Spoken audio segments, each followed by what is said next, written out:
कल्पना कीजिए, 60 वर्षों का भयंकर सूखा, इंसान पानी की एक बूंद को तरस रहा था। तब ब्रह्मा जी ने एक तपस्वी को राजा बनाया। उस राजा ने पृथ्वी को तो बचा लिया, लेकिन बदले में एक ऐसी शर्त रख दी जिसने स्वयं महादेव को बेघर कर दिया। महादेव को अपनी ही बसाई हुई नगरी काशी छोड़कर जाना पड़ा। आइए जानते हैं स्कंद पुराण की वह रहस्यमयी कथा। यह उस समय की बात है जब धरती पर मनुष्य अपने अहंकार में इतना चूर हो गए थे कि उन्होंने पूजा पाठ और यज्ञ करना पूरी तरह बंद कर दिया। इसका परिणाम यह हुआ कि देवताओं को यज्ञ से मिलने वाली ऊर्जा बंद हो गई। क्रोधित होकर भगवान इंद्र ने धरती पर बारिश रोक दी और पूरी प्राकृतिक व्यवस्था ही चरमरा गई। धरती पूरी तरह सूखने लगी और सृष्टि के नष्ट होने का खतरा मंडराने लगा। तब ब्रह्मा जी को भयंकर चिंता हुई। सृष्टि को बचाने के लिए उनकी नजर धरती पर मौजूद एक अत्यंत पवित्र तपस्वी रिपुंजय पर पड़ी, जो एक नदी के किनारे गहरी तपस्या में लीन थे। ब्रह्मा जी ने उन्हें दर्शन दिए और पृथ्वी का शासन संभालकर धर्म की स्थापना करने का निवेदन किया।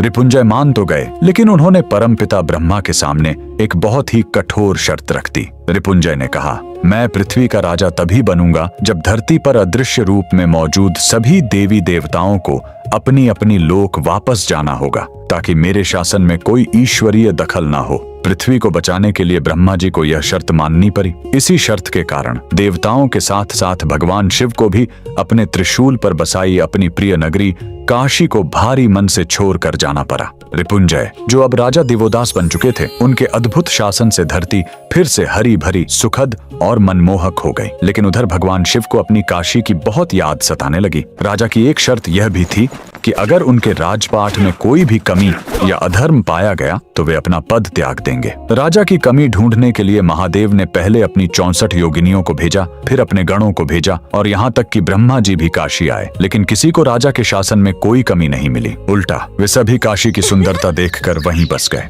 अंत में निराश महादेव भगवान विष्णु जी के पास गए। भगवान विष्णु ने महादेव को आश्वासन दिया कि वे उनकी काशी उन्हें वापस दिलाएंगे। भगवान विष्णु एक बौद्ध सन्यासी का रूप धारण करके काशी पहुंचे। उन्होंने राजा दिवोदास से मिलकर उन्हें मोह माया और जीवन के सत्य का ऐसा ज्ञान दिया कि राजा के मन में वैराग्य उत्पन्न हो गया। राजा ने खुशी खुशी अपना राजपाट त्याग दिया और मोक्ष की प्राप्ति के लिए चले गए। और इस तरह एक बार फिर भगवान शिव को उनकी प्रिय नगरी काशी वापस मिल गई। आपको जानकर हैरानी होगी कि जिस जगह पर सन्यासी रूप में भगवान विष्णु ने काशी में सबसे पहले अपने कदम रखे थे, वहाँ आज भी गंगा और वरुणा नदी के संगम पर आदि केशव मंदिर मौजूद है। यह काशी में भगवान विष्णु का सबसे पहला और प्राचीनतम मंदिर माना जाता है, जो आज भी इस सत्य घटना की गवाही दे रहा है। अगर आपको यह अनसुनी कथा पसंद आई हो तो कमेंट्स में हर हर महादेव जरूर